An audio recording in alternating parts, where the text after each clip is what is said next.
So in the manufacturing class, students are going to learn how to take a raw material and process it to make a finished product. So they're going to safely learn how to operate equipment. We're going to start with traditional woodshop equipment, and then we're going to start looking at CNC routing and then milling metals and plastics as our materials. A lot of high schools don't offer traditional manufacturing classes, so students have a very unique opportunity here at the high school where they can pursue different career pathways, manufacturing, welding, aviation, and you don't see those at a lot of high schools anymore. So those kids have unique opportunity to learn hands-on skills that they can use in the job market when they graduate. Students that would be a good fit for the manufacturing technology program would be students that are interested in working with their hands and taking a concept or an idea that they have and learning how to design that and then cut and process their material and then assemble it to create that finished product at the end.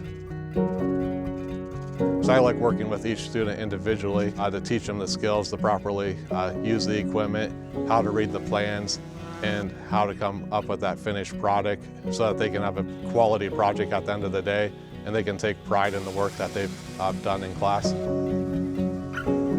So my hopes are that the students will be able to use these skills when they leave high school and that they'll be able to pursue a job of their interest and use the skills in a manufacturing environment, and they'll be able to be a productive member of society.